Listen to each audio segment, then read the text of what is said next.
It is now time to begin. And we presume that everything's going to work, and it appears to be. I only have Sarah is not here. And to reiterate what Laybirth was just asking, I did not get a homework assignment assigned for today. It was supposed to be an extra big one, and instead it's nothing. As my witness, there will be a nice big homework assignment that I will probably post today that will be due a week from today. Okay. So I'll post it today so you have plenty of time to work up to it, but it won't be due until a week from today. Does that leave you so like a triple big one?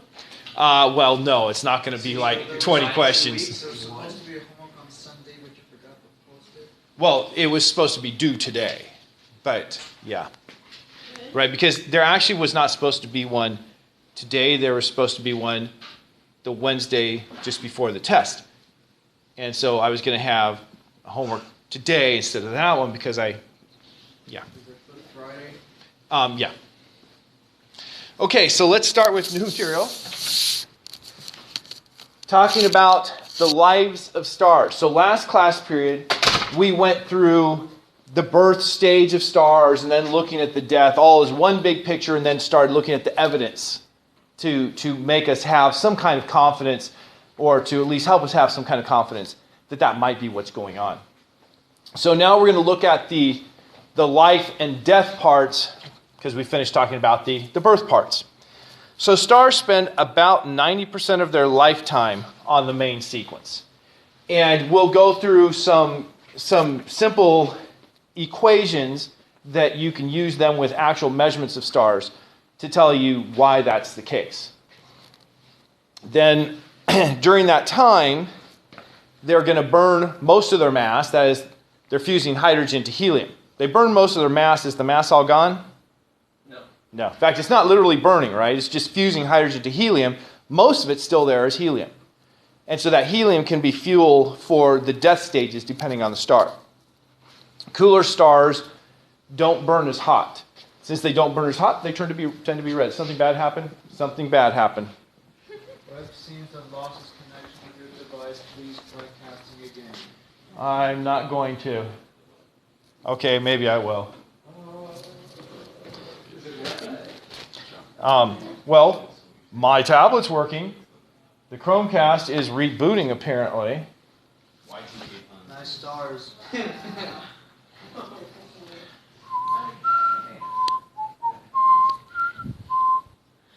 Chromecast.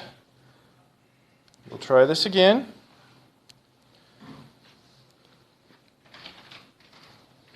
And yeah, it didn't connect. Okay, so let's go to the other option. I didn't miss anything. Well, you did miss some, but you also missed some technical difficulties. Oh, okay.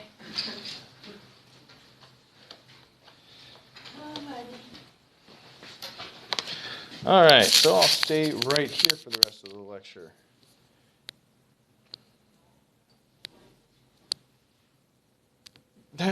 Go away.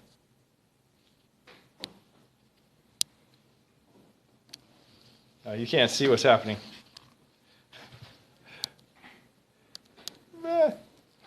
Okay, I'm back.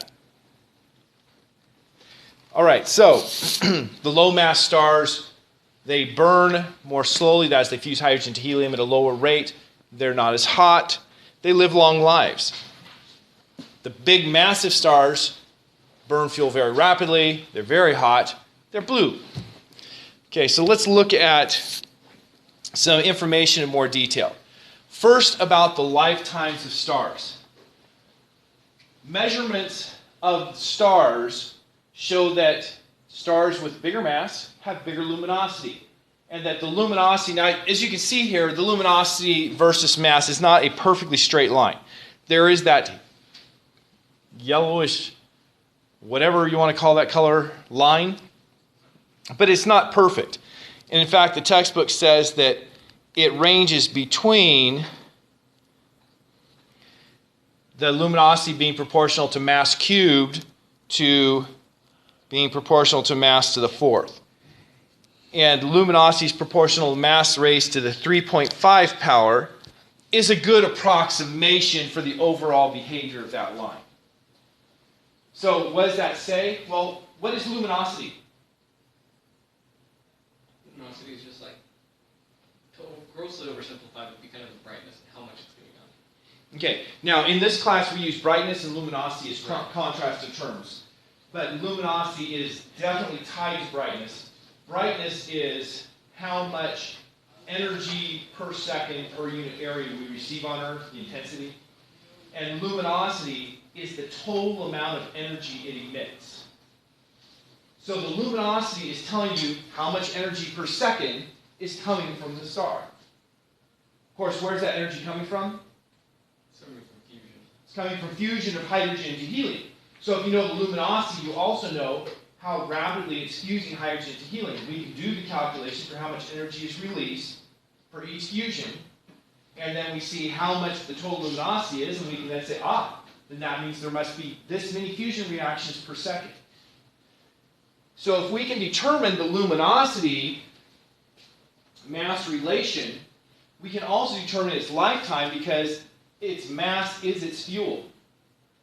And so if we take the amount of fuel divided by the luminosity, the rate at which it's converting fuel, it'll give us the lifetime. So we have the simple relationship here that its lifetime, and I squeezed it in, its lifetime is equal to its total mass divided by its luminosity. But then if I plug this luminosity in, now notice I said equal. That symbol there is the proportional sign. Its lifetime is proportional to that, because the luminosity is not truly equal to m to the 3/5 power. It's proportional to it. So what we're going to have is the lifetime, is proportional to mass over luminosity, which would be equal to mass divided by mass to the 3.5 power. Well, mass divided by mass to 3.5 power is going to be 1 over mass to the 2.5 power. So if we can measure the mass of a star, and if we know the lifetime for one star, we should be able to calculate the lifetime for virtually any star. And what we see is the lifetime is inversely proportional to mass raised to the 2.5 power. So if I have something that's twice the mass, that's going to be somewhere around 1/6 the lifetime. I just made that number up. I didn't put it in a calculator, but I know 2 squared is 4. And 4 times 1.4, 5.6, right? I think it is. So that's how we can determine lifetimes. Now, people have very carefully calculated for our sun and determined that the lifetime for our sun, I'm going to use tau of sun for its lifetime, or as the textbook I think puts T with the circle for the sun, that's a better way of doing it, is equal to 12 billion years, which we usually just approximate to 10. We say, okay, let's say that's approximately, the sun will live for 10 billion years, which is easiest to write like this. So we have how long the sun will live. Now, if we go back to our equation, I could take this equation here and I could say, well, for any star, I could say that the lifetime for any star is equal to the mass of that star divided by the mass of the sun, divided by the luminosity of that star, divided by the luminosity of the sun, or the mass. I have to explain this last one, because that just looks like an M and an L, right? But this is in units of, I forgot to put times the sun. Units of solar masses and solar luminosities. That's a useful equation because it allows us to quickly calculate, okay, here's a star that I found. It has this luminosity and this mass. What is its lifetime? I just used the sun as my reference there. What is the lifetime for the sun? Approximately 10 to the 10th years. And so, man, I lost a whole row of students. We just substitute in there the 10 to the 10th years, and we can determine the lifetimes of stars. Now, looking at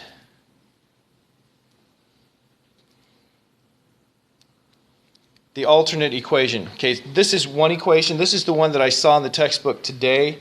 The one I'm actually more comfortable with is an equivalent equation that goes back to what I did at the top. 10 to the 10th years divided by the mass raised to the 2.5 power, where the mass is in solar masses. To me, that's the most useful because then I don't have to worry about the luminosity. As long as the star is a main sequence star, because this is only going to apply to main sequence stars. If I can determine the mass, I can just take 10 billion years divided by the mass of the star raised to the 2.5 power, and that's how long that star will live. Any questions? This here is based on, well, you saw pretty simple math and directly measurable things. So the graphic on the right shows stars on the main sequence. The main sequence is not just a line. The lower left corner of this, the solid yellow line, is called the zero-age main sequence, or ZAMS line. Yes, our textbook says ZAMS all over the place. When a star forms, remember the star comes in like this, comes down, and there it hits the ZAMS line, and that's when it becomes a main sequence star. And then it doesn't stay there on the HR diagram. As it's burning, remember once again, burning means fusing hydrogen to helium. As it's doing that, it's going to have less hydrogen available and more helium, which is useless to this process. And so the efficiency of the fusion is changing over time. And since the efficiency of the fusion is changing over time, what that means is that the star is going to behave differently over time. So if we look at our sun is where I made that blue line go to. As it burns, it's going to go, okay, this red line, you see the red line? Should I zoom in? This red line here? I meant to hit there with my blue. The sun is going to initially go up and to the left just a little. What does it mean for it to go up? Higher luminosity. Higher luminosity, so it gets brighter. Scientists estimate that the sun is about 1.4 times what its luminosity was when it first became a main sequence star.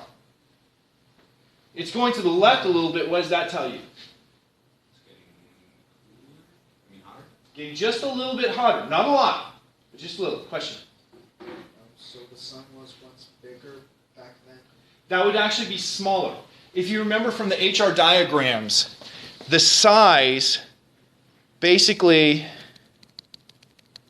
increases as you go out that direction. So how does that affect its orbit around the sun?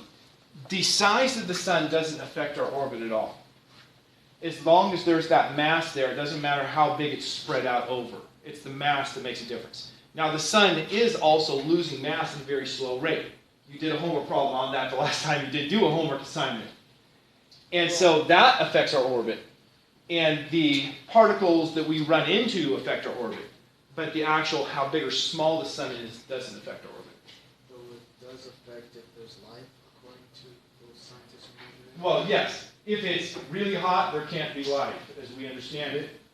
If it's really cold, there can't be life, as we understand. So it definitely affects the viability of having life. And the answer. If the mass of a star were to stay the same, but its size would increase, wouldn't that decrease the density and therefore decrease the gravitational pull?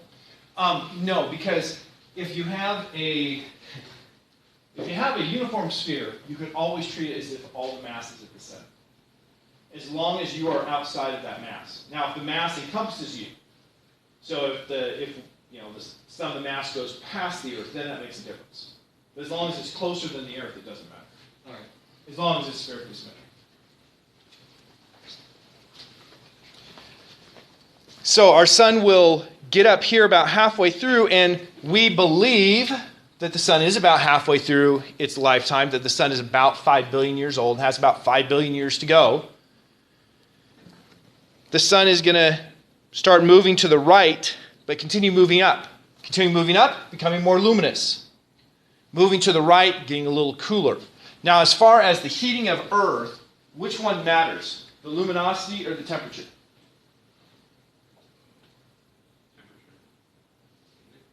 The luminosity. It's how much energy it's giving off. So throughout its lifetime, the sun is giving off more and more radiation, which means the temperatures on Earth are slowly, and I mean slowly, warming up during the 10 billion year lifetime of the sun. Now, are we heating up a lot?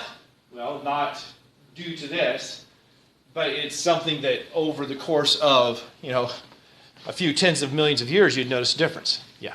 So how would, the luminosity changing over time, as you're talking about, how would that change, how would that affect the surface temperature? Because if it gives off more energy, wouldn't the surface temperature be getting cooler because there's less energy to give off? Or? The surface temperature of the sun? Yeah. Oh, okay, I thought you were talking about the Earth. No. I'll answer both because I was totally prepared on the Earth, not on the sun. As it grows in size, generally as things expand, they cool. Yeah. So it's generally going to cool as it grows. We can see from the curve that's drawn there that scientists have calculated that initially it got a little hotter at the surface, because that's the surface temperature we see in the HR diagram. Yeah. And then in the end parts, it's going to get cooler. But it continues getting larger, which means that temperatures on Earth will increase. And the textbook says, just a couple percent increase in the sun's output would raise global temperatures about 2 degrees Celsius or about 4 Fahrenheit, which is enough to melt the ice caps and end the ice age that we're currently recovering from. So just a small fluctuation in the sun's temperature makes a big difference for Earth. So over time, if you extrapolate back to where the sun gave off, let's see if it's now 1.4 times, one divided by 1.4 times what it is now, it would be much, much cooler on Earth at that time. And so that plays toward what, Laborth was talking about, of the viability of life. Can you have life? Now the Earth, we learned about planet formation following the scientific model we have. During the initial formation, the Earth would have been super hot because of gravity crushing things down, a lot of molten material. But then it would have cooled and then warming up again as the sun puts off more radiation. And so when is life a viable thing? Well, a lot of people have a lot of opinions. I think I don't remember what scientists say for the earliest life they found, but it's all kind of iffy. You found something that you think is a fossil of a cell or a bubble. Can't tell the difference, but we're going to call it a cell. It's kind of hard to determine when they're looking at the earliest signs they might find for life. So we won't dwell on that. First clicker question. Approximately, how long is a star on the main sequence? Notice the first 2 are times, the last 4 are fractions of its lifetime.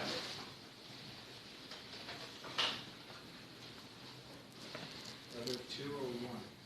Excuse me? Or 1 answer? Yeah, there's one correct answer. The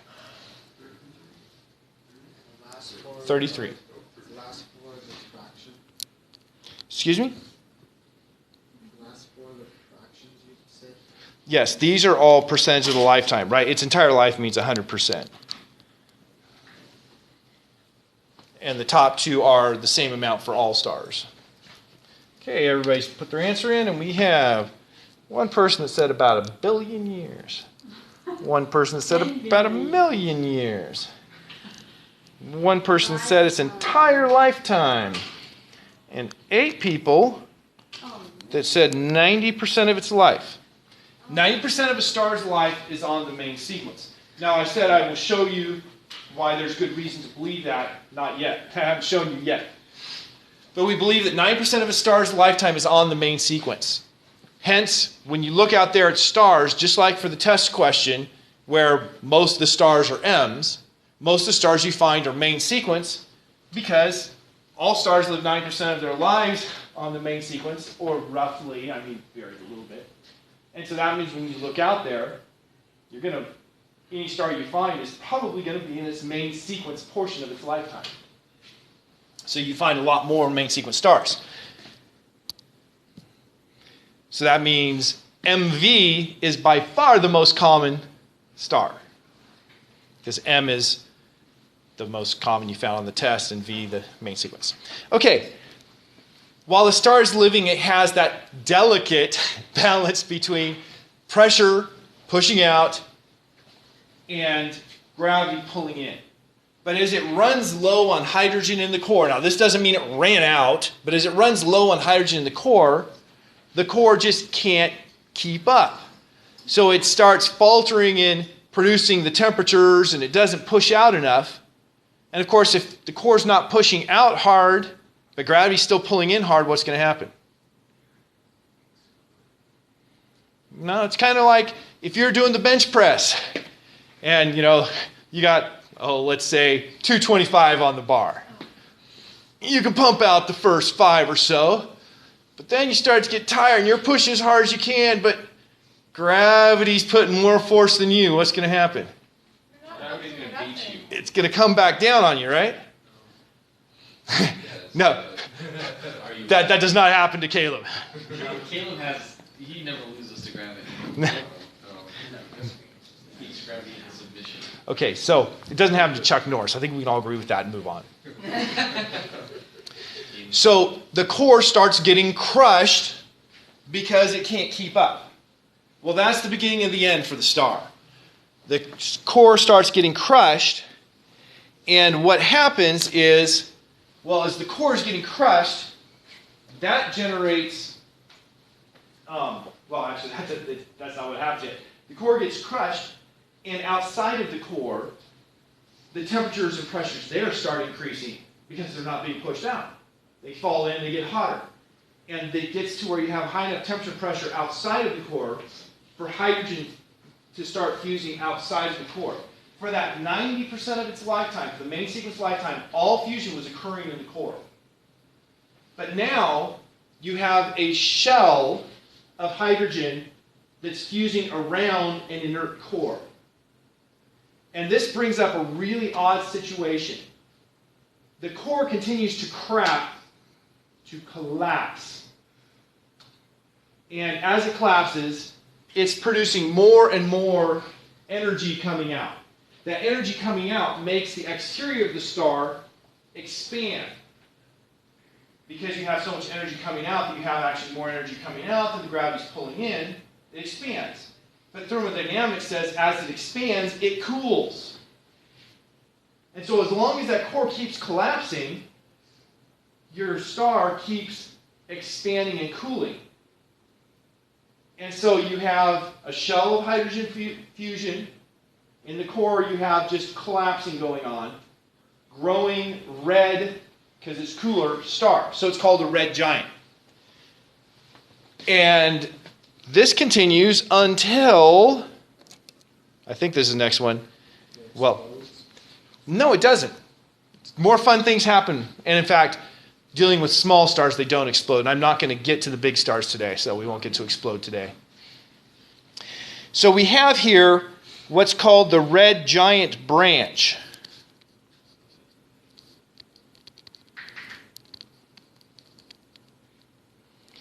This branch is the branch where the core is inert and just being crushed. And you have a shell of hydrogen fusion burning its way outward. During this time, that shell of fusion is making the luminosity about 1,000 times brighter.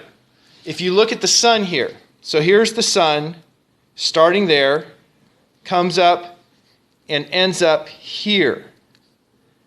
which is 1,000 times more luminous. So the sun is 1,000 times more luminous. What does that tell you about the rate at which it's fusing hydrogen? Very high. 1,000 times faster. So if it's fusing hydrogen 1,000 times faster than it did during its lifetime, then that hydrogen fusion is going to last a small fraction of the time that it was going on in the core. Right? Approximately 1/1000th of the time if you have the same amount of fuel. You don't have the same amount of fuel, but it's going to be a very short time. So it gets up there, and then we have interesting things happen. Not a big explosion, but there are different things that can happen depending on the mass of the star. So, I got a question here first. What's happening in the core of a star while it's on that red giant branch I just circled?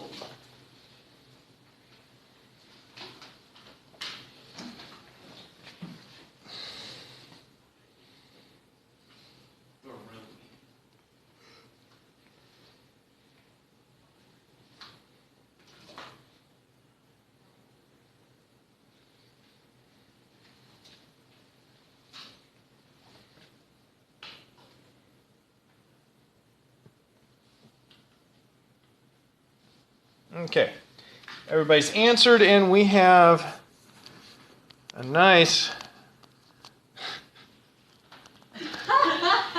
a clear winner here. As anyone who has ever said anything can see, we have no majority. I mean, the core. The core was right. The core is part of the is. The core is, yes. We are still good with the core is. Okay, so what's going on? The 5 people, the plurality as we call it, were correct. The core is continuing to contract. And as the core contracts, it's getting really hot, and that is what's causing it to grow in the exterior. So the core gets smaller, the exterior gets bigger. Which seems a little backward, but tis the way it is. So now let's look at what's going to happen to the core eventually. As the core contracts, it gets hotter and hotter and hotter. And the pressure, of course, gets bigger and bigger. And so it contracts further because of the higher pressure. Well, if you get to high enough temperature, you can start having helium fuse. And if helium fuses, the first thing it would form is beryllium, which is unstable and immediately breaks apart. So you simply don't fuse helium into beryllium because it falls apart. It's useless. But what does happen is you fuse helium into beryllium, and if you have another one hit it as soon as that happens. So basically you have to have all 3 helium come together at once. Then you can form carbon, which is stable. So it's called the triple alpha process. Alpha is a name for helium nucleus. And so you have 3 helium nuclei, 1, 2, 3. So 3 alphas all coming together virtually simultaneously. And then you can have fusion to produce carbon and release more energy. So that can occur if you get to a high enough temperature and pressure in the core. Well, not everything reaches that situation. So the reason, well, actually this is not the reason, but this is an important aspect of what happens when it reaches fusion. Degeneracy. I'm sure you've all said, oh yeah, I read about that quarterback for that team in Pennsylvania. He's really degenerate. I made it broad enough that there's multiple people you could match up with this. When you say that, you mean a different degenerate. In physics, when we say degenerate, what we mean is we have multiple particles that are identical and trying to share space. If they're identical, quantum physics says they can't share space. And so you have in the core We've been talking all along about hydrogen. When I said hydrogen, I meant protons. Then we talked about helium. When I said helium, I meant 2 protons and 2 neutrons, or an alpha. If you say alpha, it's more clear, because alpha you generally are assuming no electrons. The electrons are not bound to these particles. But the sun is electrically neutral. It has all the electrons, they're just not bound. And those electrons are also getting compressed by gravity, and you reach the point where the electrons are packed as tightly as they can. So if you look back up there and you read the words that I'm not going to, if you had a box and you put balls in it, you can compress it until all the balls are touching each other and pushing against each other. And if you try compressing any more, you can't compress it until you break the balls. Well, that's what happens in a star if it compresses enough before fusion begins. If it compresses enough, you can get to that degenerate state that won't allow you to crush it anymore. So the energy that's trying to crush it instead gets converted right into thermal energy, making it super hot. So the temperature of the core really spikes. Now, this is going to affect what happens when you have fusion occur in the core. So first, if you have a star that is less than half a solar mass, a star that's less than half a solar mass is going to reach this degenerate state really quickly. Why does it reach it really quickly? Because the cores of the supermassive stars were, I had this all straightened out before I came to class, and now I'm questioning if I have it straightened out. The cores of these small ones have to be compressed a lot more to get the temperature hot enough. Yeah, I'm back on track, in case you're worried. Back on track. They have to be crushed a lot more to get the temperature high enough for fusion of helium to occur. Why is there a temperature limit? Because you have to have enough kinetic energy for them to actually come and touch each other. Temperature is a measurement of the average translational kinetic energy, how fast they're moving. And so to make fusion of helium occur, you have 2 protons and 2 protons. They push each other away a lot harder, 4 times harder, than a proton would push another proton away. So that means that you have to have a much higher speed, a much higher temperature. And so in order to get to that temperature for a small mass star, you have to really, really compress the core. For a bigger mass star, it can reach that temperature easier. So the low mass stars really compress the core, and what actually happens is, if you have a star less than half a solar mass, it will reach electron degeneracy, the core will stop shrinking, and it won't have enough energy to raise the temperature high enough without the core continuing to shrink to make helium fusion. So these babies, less than half a solar mass, there is no helium fusion. It's basically shut down and never gets to that point because of electron degeneracy. Now, if it's more than half of a solar mass, it will have enough mass to continue to crush that core, putting energy into making the temperature spike until you reach the temperature necessary for fusion of helium. So if you have a star between half a solar mass and 2 solar masses, so that should be my next one. It's not on here. What's on the next slide? But I want to finish talking on here before I go to the next one. If it's between half a solar mass and 2 solar masses, it will start fusion, but it will have a degenerate core. And what happens when you have this degenerate core? Basically, you have the conditions necessary for fusion everywhere in the entire core when fusion begins. If you have the conditions necessary for fusion everywhere in the entire core when fusion begins, the whole core starts fusing. And so the fusion goes to thousands of times more rapid because of the degeneracy. So you just have an enormous eruption of energy coming from the core. Lasts for a couple hours maybe. We don't see it at all. Why would we not see this? Yeah, we're not looking at the core. We're looking at the exterior. This is all hidden to us. All we see is when the energy finally reaches the surface. How long does it take for it to reach the surface? It's still going to take many, many years. Oh, really? Yeah. And that has to do with how we already discussed that that for one, what was it? Well, for our sun, it takes about, it depends on who's doing the calculation, but about 100,000 years for energy to reach the surface from the core. But wouldn't the shock wave do anything or no? It would, if you have a shock wave coming up, which I expect you would with that rapid, it would bring it up quicker than that, yes. But I don't know how long. It'd still be a long time. I think it'd still be many years. I could be wrong. Since I'm saying I think and I could be wrong, we just should move forward, right? If you have a star that's more than 2 solar masses, because its core was already so hot during its regular life as a main sequence star, it's going to reach the temperature for helium fusion before it ever reaches degeneracy, in which case it just smoothly transitions into helium degeneracy. Now, with all this said, here's a summary of those things. Well, it's coming. A summary of the different masses, so greater than 2 solar masses, a half to 2 solar masses, and less than 2 solar mass. Less than 0.5 solar mass? I meant to say half. Did I not say half? You said less than 2.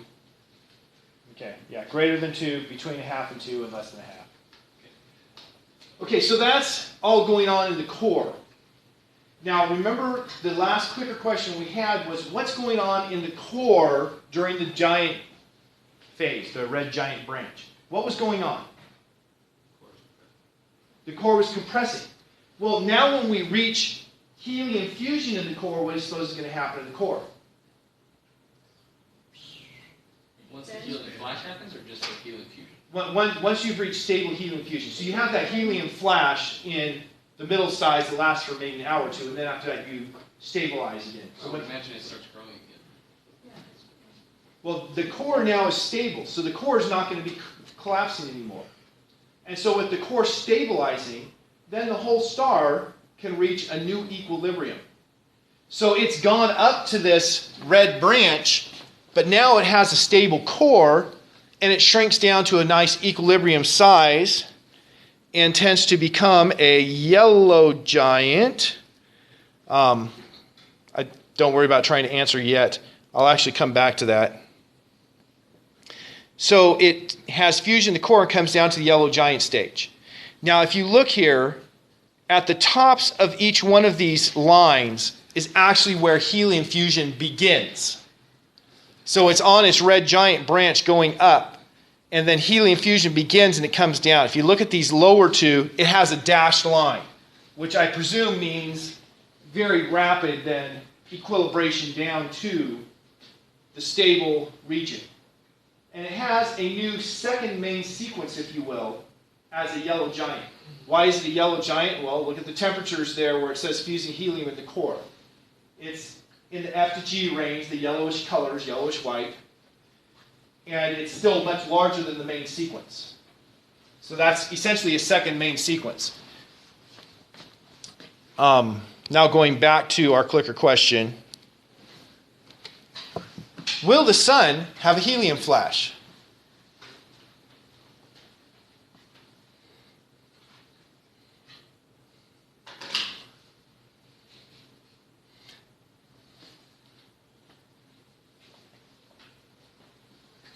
I'm shaking my head because Eliezer clearly answered before reading any of the answers. I was like, oh, well, Sarah's not even here. That's no fun. Darn.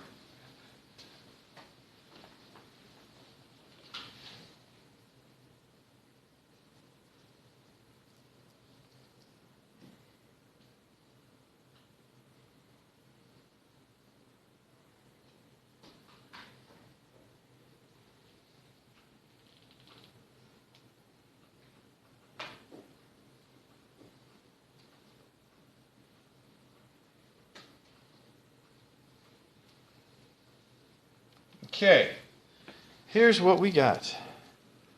2, 1, 2, 0, 3, 0, 3. Well, this is a good point for you to discuss with the people around you. What you answered, what they answered, why you're right and why they're wrong. Yes. I forget too. I'm not. Because it showed that helium is Why do you think? helium that slide. Sure. I play. Slide. The last one. So that's why I said that. Okay, What's so, required for a helium But cloud? I really don't remember why. That's what you're remembering here, what I just said. sure about, Why?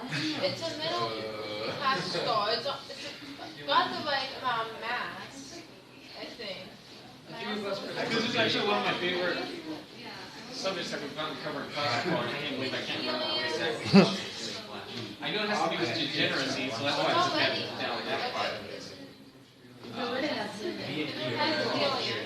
So Do you know how degeneracy? helium slide when it's It's because, they That's just the mass. like what he said earlier, the electrons get packed together to the point where they can't be. Yeah. So for that, you need to have a lot of mass. So it can't be F, so that's why I would put F down. Connected Right, together, that's why I so put it's either yes or no. C. And I put it's C giving three because answers I for feel like the the sun, no, our sun, either way, it doesn't have can't be. enough, So it has to be. enough mass for that to happen. That's what I think. That's what I think. Okay, let's go ahead and answer again. It's already open for you to answer again. I think, yeah. I'm gonna put that. I can't see Pretty sure we anyone. got it right. Maybe I Well, could the put it. reason that I can slide, that it has that's why. I feel like usually these questions don't take that much critical thinking. You really got us here. Yeah, they have to.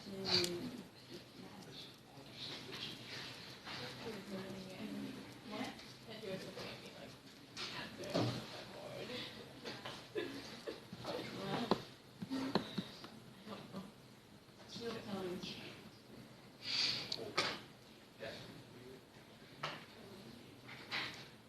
Okay, waiting on the two diagonal corners. You got this, Slaver. You can do it. Okay. Well,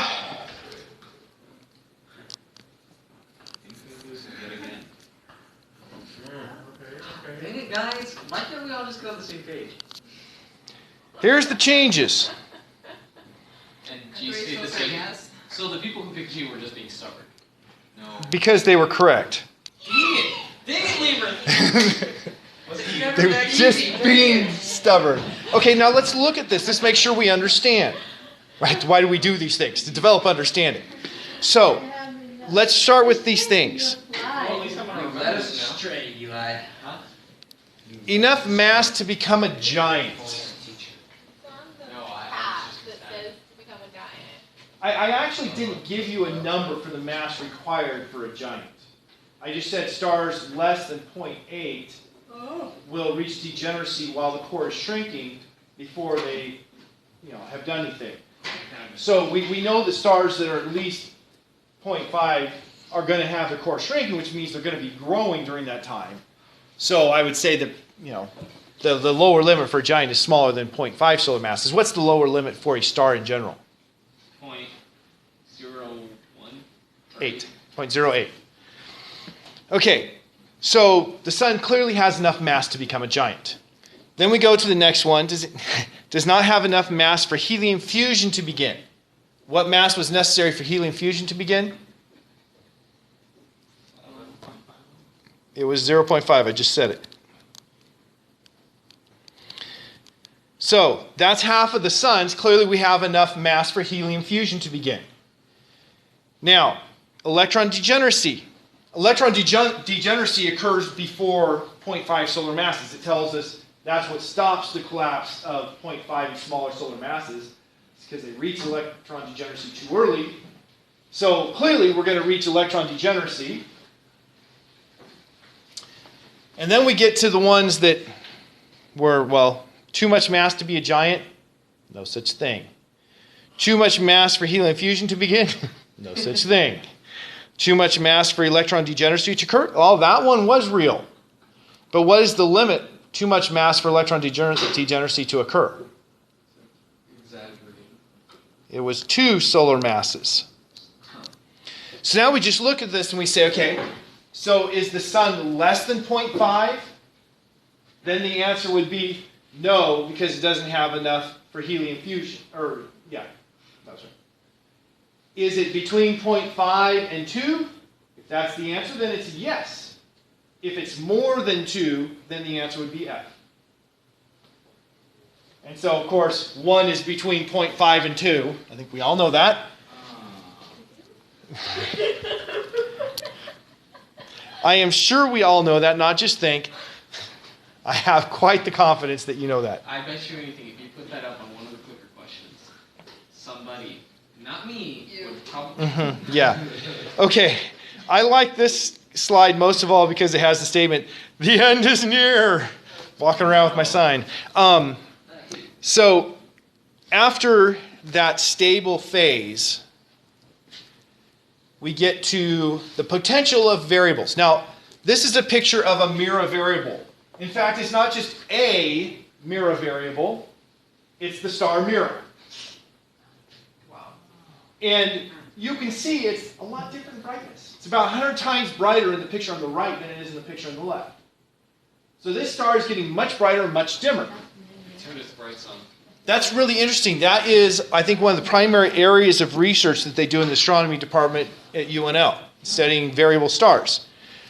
So we look at the light curves, how much light a star is producing is a function of time. And we have different types of variables. First, there's the irregulars. Things like a T Tauri star. That's a star that's in the process of being born. And it's got its dust shield around it, and it's oscillating, and all that stuff. Those aren't very useful in many cases because, well, they're just variable, then they're not regular. Also, a nova, which is a death stage of a, well, it's a white dwarf with a companion. We'll learn about that later. It's not regular, so you can't use it for much. But then you have ones that pulse regularly. So here we see 3 that pulse regularly. Pulsar. No, pulsars are different. We have the R.R. Lyrae, and notice that the time between these is about a quarter of a day. So the period is less than a day for R.R. Lyrae star. They oscillate really quickly. Then we have Cepheid variables. There are actually 2 types of Cepheid variables, type 1 and type 2. But here you have a period that's somewhere in the handful of days. So I'm just going to put days here. And then we have this Mira variable, and you notice that's somewhere in the ballpark of a year. So we have very different time frames for the variables depending on which type they are. Now let's look at what causes a variable. And yeah, we got 3 minutes. I'm just on schedule. What was that? Is this where, just out of curiosity, are we going to talk about like stars that are like pulsing because they're rotating and they're sending out signals? That's pulsars. Okay. And that will be most likely Monday. So this is not what these are. This is not what these are, yeah. Oh. Okay, so most of these are around 5,000 Kelvin, which puts them in that yellowish range. And they're large, which makes them giants, hence they're yellow giants. So most of your variable stars are yellow giants. And what actually is happening is best described by looking at this picture. This picture. When the star is in its normal stage here, you have helium in the atmosphere that is absorbing the radiation. As it absorbs the radiation, it gets hotter. As it gets hotter, it expands. And so the star expands because that helium absorbed the radiation. But when it expands, the molecules are far enough away that most of the radiation gets through, stops absorbing radiation, and collapses back down. And so it's oscillating. When it's large, it can't absorb it, and it loses energy and falls back down. When it's small, it absorbs the radiation, gets hot, expands back out. So that's what is making these variable stars. Now, with these variable stars, yes, I just went backward, R.R. Lyrae and Cepheid variables have very repeatable periods, which makes them very useful to use for calibration. If you can measure the period of an R.R. Lyrae or a Cepheid, and remember, they have very significantly different periods, so it's not confusing, is this an R.R. Lyrae or a Cepheid? Then you can look at this graph here and you see that the R.R. Lyraes have very similar periods, regardless of, well, they also have very similar luminosities. The Cepheids, on the other hand, have a relationship that's actually been well plotted. You can look like on Wikipedia and find the equation to relate the luminosity to the period. That's really useful because remember when we talked about the magnitudes and the distance, if we know the magnitude of a star, its absolute visual magnitude, and its apparent visual magnitude, we can determine how far away it is. So if we can find a Cepheid variable and measure its apparent visual magnitude, and based on its period, we can determine its absolute visual magnitude, then we can calculate how far away it is. Okay, we will end with this clicker question. This clicker question. Okay, it's now open for answering. Which variable stars are useful for finding distances? There are only 3 types, but you have all the possible options except for none.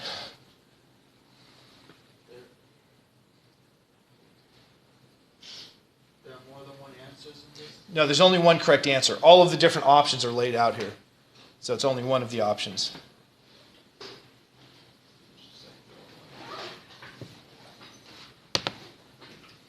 All righty.